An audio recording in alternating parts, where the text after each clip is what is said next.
Hi, and welcome. You're listening to the X22 Report. My name is Dave, and this is episode 1293B, and today's date is May 30th, 2017, and the title of the episode is, Trump has now turned the tables on the deep state. He is now going after them.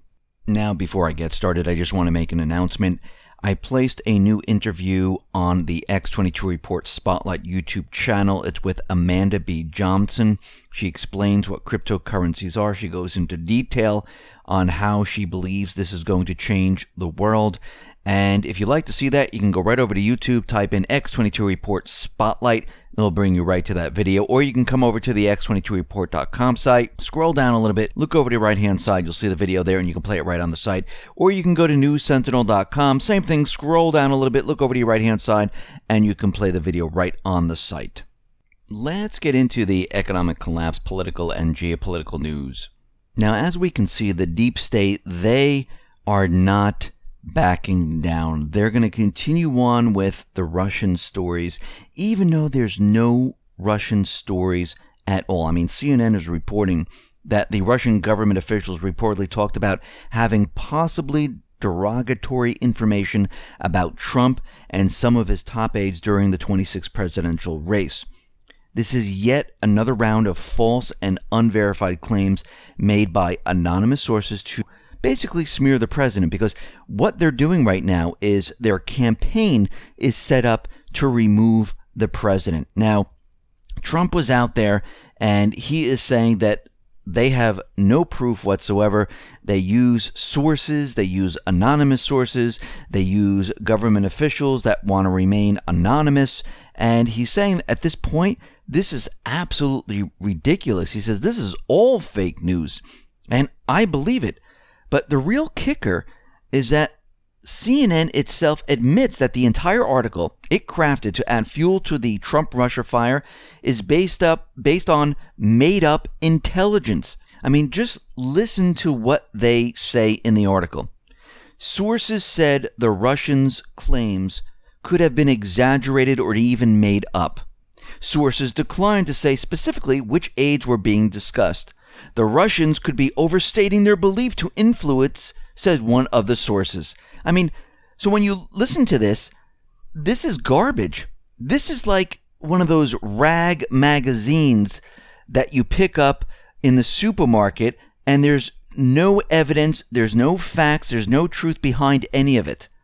And we could see that this is what they're using right now to push their agenda, because they have nothing else. Because they're worried and afraid, because what is happening right now is that everything that they set up over the years, it is slowly being unraveled by Trump. Now, to push this a little bit further, Trump's personal lawyer, Michael Cohen, he has been subpoenaed by the House committee. Cohen last found himself at the center of the media firestorm earlier this year when he played a substantial part in the still unverified Steele dossier. And actually, they named him, and it was really someone else. And the whole thing was it was all completely made up. And Cohen right now is the second person in Trump's orbit to flatly deny a request from congressional investigators. Remember, Michael Flynn, he refused to respond to a Senate subpoena and rebutted a House request last week through his lawyers. And Cohen was out there saying, I decline the invitation to participate as the request was poorly phrased, overly broad, and not capable of being answered. They have yet to produce one single piece of credible evidence that would corroborate the Russian narrative, Cohen said. So the House Intelligence Committee subpoenaed Cohen. And we can see that through all of this, the House committee is working off the corporate media news articles. They haven't done any real investigation. They can't find any proof. They keep saying there is nothing out there, but they continually push this agenda forward, very interestingly. Now, we know that Trump was visiting the Middle East. He was out in Saudi Arabia. He went to Brussels. He had the G7 meeting. And basically, he went to each one of these locations to tell each organization, each country, that everything is about to change. And we see that he was out in Saudi Arabia, and the cover story was this arms deal that was made, even though this was already done through Obama. But this was a cover story to make the corporate media out there saying, oh, look what he's doing out in Saudi Arabia. And behind the scenes, he was setting up something completely different. And this whole entire deal was coming off the petrodollar, working with Putin, working with China, because we could see things are about to change. Out in the G7 meeting, he was out there saying, listen, we're not going to be joining the Paris Climate Agreement. And again, the globalists, this was part of their deal. This was to bring all the nations down to a certain level. Remember, all nations needed to be brought down to a certain level, a third world type of status, because to make everyone on an even playing field. This is what the TPP was part of it. That's what it was about. Because they're not going to bring everyone up to the United States level. That'd be ridiculous. Because there are more countries out there that are well below, and they needed everyone down to the lowest denominator here. And this was the third world status. This is what they were trying to do. They needed to bring the regulations to an even playing field. This is why they were having this Paris climate deal. This is why all this was being done. This wasn't because of, oh, man is changing the climate on the planet. The planet climate is always changing. It has been for thousands upon thousands of years. Actually, the Earth is cooling right now. This whole thing has been a hoax to trick everyone. And I remember when Bannon was moved aside and Kushner was brought in, and Ivanka was also there saying that both of them were going to change Trump's mind. Well, it looks like the opposite is actually happening right now. I mean, we'll have to see how this all plays out. But what we're doing right now is we're getting reports that Jared Kushner seems to be modifying his stance on the Paris Climate Agreement. Instead of urging the president to keep the United States in the Paris Climate Accord, he sought maybe now to get out of it or change what it's all about. And we'll have to see how Trump works the whole Paris climate thing, because he's supposed to make his decision next week. Now, he might say, listen, the U.S. is staying in there, but we're not going to abide by any of these rules, which would really hurt the globalists. If he removes the United States out of the climate deal, the Paris climate deal, it will hurt the globalists. So no matter which way he does this, it's going to hurt them. Unless he goes along with them, then we have a major problem. And from all the indicators that we've been looking at, we looked at Pruitt and others, they said no, it looks like he's moving in the direction of removing the United States from the Paris climate deal. The way he snubbed the G7 leaders, saying, yeah, we're not going along with this. Right now, it looks like he's removing the United States from that deal, and we'll have to wait to see what his decision is next week. Now, we are seeing power struggles within the administration. It's all over the place, because remember, there's a lot of leftovers from Obama. The deep state is intertwined, and we're seeing an internal power struggle between Trump and the State Department. And what we're seeing right now is that the State Department has just lifted the restrictions on the number of refugees allowed to enter the U.S. in a move that seems to fly in the face of Trump's campaign promises to voters. Now, in an email sent just days ago, State Department official Jennifer L. Smith quietly told private agencies involved in refugee assistance that foreigners could now enter the country, unconstrained by the weekly quotas that were in place. That quota had previously been around 830 incoming people per week. The unexpected change could nearly double the number of refugees to about 1,500 per week. In other words, the Obama-aligned groups within the key agencies could be trying to sabotage Trump's plans. That move would be unprecedented, as a personnel from the previous administration who still work in the Department of Justice and the FBI have reportedly resisted the new president agendas at every turn. The timing of the email also just suggests that the State Department did not want Trump supporters to notice the change, and we'll have to see how Trump handles this. And we've seen this before with the FBI. We've seen it before with the intelligence agencies, and we can see at every turn there are leakers, there are other people are saying that we're not going to abide by what Trump has said, and they're outright saying that we're not working for him.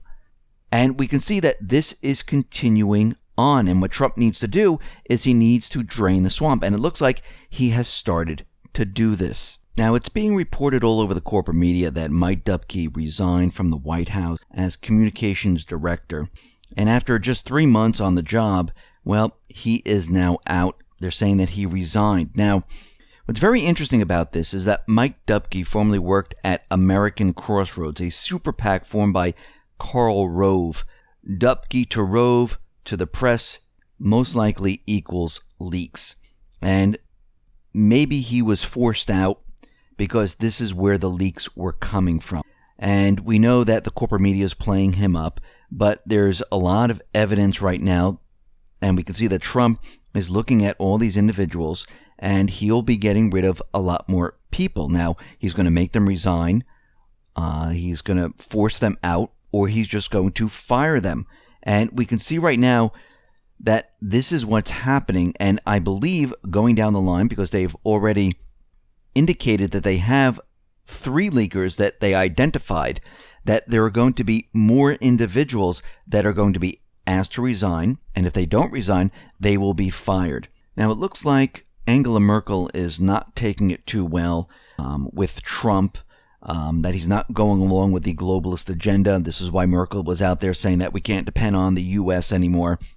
And we can see that Trump is out there, and he is tweeting, and he's going off on Angela Merkel, going off on Germany. And we see that at this point, what is happening is the deep state is unraveling. Their entire plan is unraveling. And they see it happening right in front of their eyes. I mean, we had the G7 meeting. He went to Saudi Arabia. He went to Germany. And he's been speaking with these leaders. He wants bilateral trade agreements with different countries. He doesn't want to deal with the EU, the non-elected leaders. He wants deals with separate countries, and it looks like he's going with China on the One Belt, the One Road system. And it looks like China is speaking with North Korea, and it looks like China, Russia, North Korea, and South Korea, and many other countries all working together to basically create an entire trade system. And we can see that Trump, during the Middle East, he's working to get rid of the paid mercenary terrorists. The deep state knows this. They understand this is what he's trying to do. They understand that he's trying to get rid of their entire system. And we already see that Frederick Erickson, who was voted one of the most influential economists in Europe, has warned Angela Merkel and her Brussels gang that the European project is coming to an end. He advised the British government in the past that the hope of the election of Emmanuel Macron brought to the EU was misguided. The EU thought, well, if we get this guy inside, we can save the EU. It's not going to happen. Erickson said, despite the victories of the Dutch Prime Minister and Emmanuel Macron, as much as I like to share their positive view about the European cooperation and empowering the EU with more authority, I think the era of an ever closer union has ended. The notion of the ever closer union has been very, very strong for more than 60 years, but it has died. It didn't end with Brexit, nor did it end with Trump's skepticism about the EU. It ended far earlier than that. 15 years ago, when France and the Netherlands voted against the constitutional treaty. And he's saying that the EU is pretty much done. And what we're seeing right now is these countries who've been within the deep state globalist system, they don't know what to do at this point because everything is about to change. Now, Trump was out in Saudi Arabia, meeting with Saudi Arabia, explaining to them that we're done with the petrodollar. The system that we had once before is no longer going to be operational. And this is what he was spreading out in all these countries, that things are about to change. This is why everyone is scrambling at this point. Now, Putin has invited the Saudi Arabia's Deputy Crown Prince Mohammed bin Salman to Moscow to work out deals with their oil. And we can see that Saudi Arabia has been getting closer and closer to China and Russia. And we can see that Russia and China, well, they're making deals with Saudi Arabia, where Saudi Arabia is going to be moving away from the United States, because we could see that once the U.S. dollar is no longer the reserve currency of the world, the petrodollar, well, that's going to cease to exist. The Middle Eastern countries, well, we don't need our soldiers in this area. We don't have to have regime change in this area. There's nothing to protect at this point, and everything is about to change. This is why Trump decided to review everything that Obama, Bush Sr., Bush Jr., the Clintons have done with all the land in the United States, because we understand they were protecting those lands for a specific purpose. It was collateral for the debt. Weren't allowed to touch the natural resources in this area. This is why Trump is looking at drilling oil, looking at the natural resources, going to sell the oil reserves in 2018, because he realizes that the United States will have to be independent. We will not depend on other countries' oils anymore. We'll have to depend on the oil within the United States. So things are changing very, very rapidly.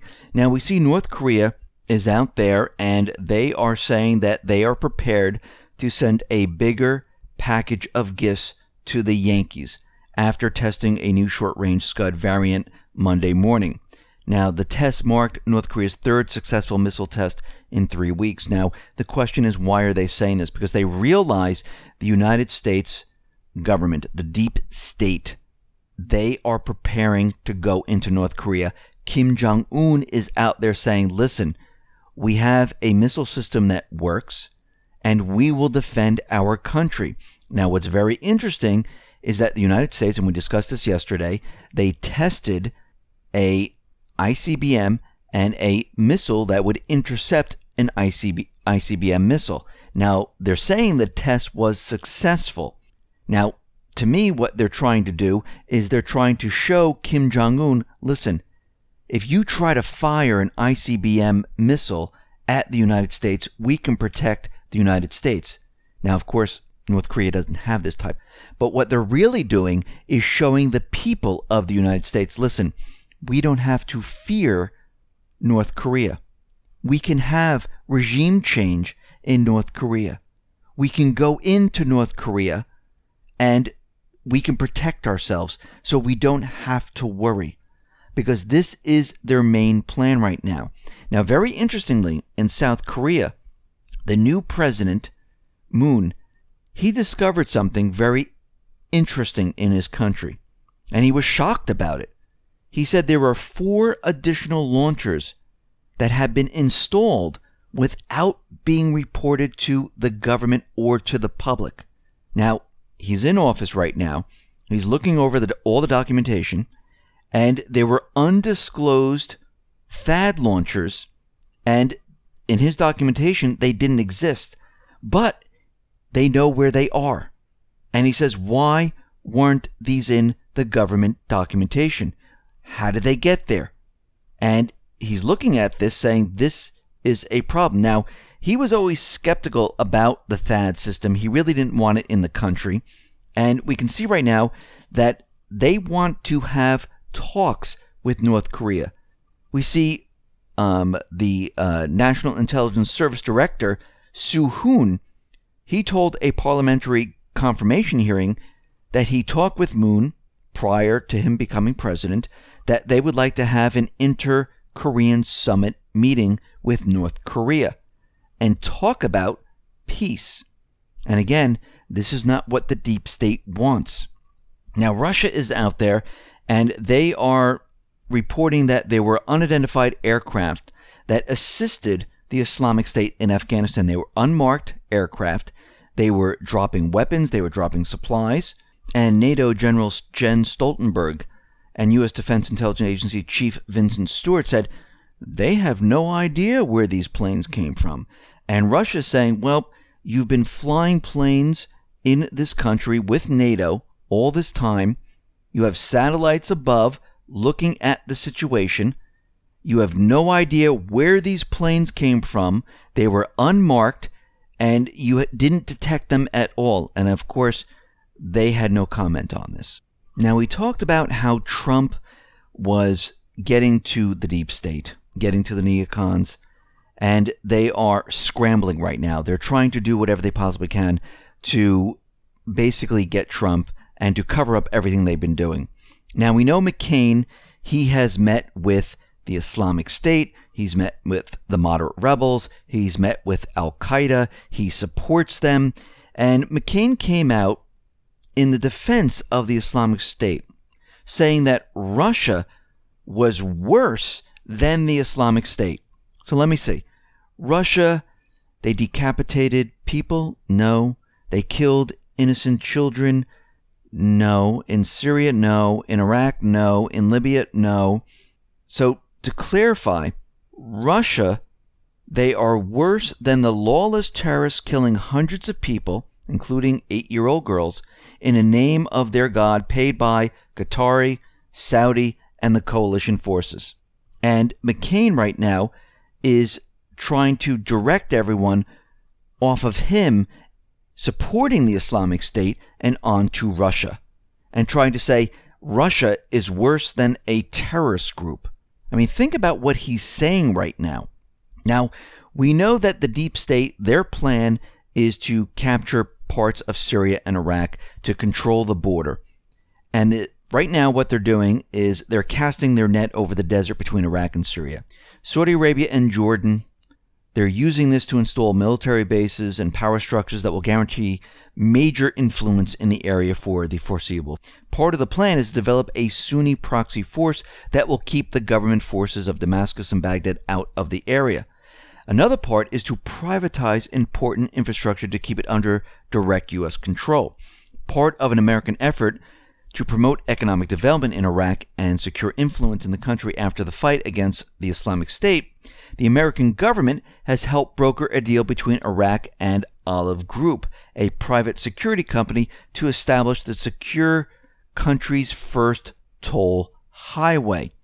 So we can see what is happening right there. They are basically privatizing, getting companies to invest. They will control the highways. They will control the area. And we've seen this done in Ukraine, and they're doing this now in Syria. Now, we know that the Islamic State, they are in trouble at this point. We understand that Russia and Syria, they're going after the Islam. Trump, with his individuals, they are actually going after the Islamic State. The deep state, McCain and others, they're trying to still use the paid mercenary forces. But what's very interesting is that warplanes from the U.S., they've been targeting the town of Ma'adin in the Islamic held part of Syria, and they've been hitting civilians, but these civilians are the family members of the Islamic State. So is Trump going after the Islamic State in this area, or is the deep state cleaning up their entire mess, trying to cover up their tracks? I'm going to think that's exactly what they're doing. This is why special forces were sent into certain areas in Syria to clean up the paperwork, to clean up everything in that area, and to get rid of the paid mercenaries. Remember, they only use these individuals whenever they need them. Once that mission is over, they'll just kill them all and get rid of them. And we can see this is part of their plan, because we can see that Russia, Syria, they've been pushing the Islamic State back. Now, we see right now the deep state, their plan is unraveling. They're doing whatever they possibly can to hold on to whatever they have. They're using the Russian collusion, and we can see that it's all failing right now. And this is where everyone needs to be a little bit nervous, because what is going to happen as we move forward, they most likely will try some type of major event. And it looks like they've been trying to set things up, but it's been reported on that there was filming about a chemical attack, and we can see that they might try something even bigger to basically divert attention away from everything that's been happening and try to get everything back on track. And this is what we've been looking at. This is what we've been watching. And we can see that the deep state, they are not finished as of yet, but we can see Trump is making huge gains in getting rid of certain individuals, unraveling their plan, and we're seeing the battle being fought right in front of us. Listen, everyone, thanks a lot for listening. Be well, be safe, and especially be prepared. Thanks a lot.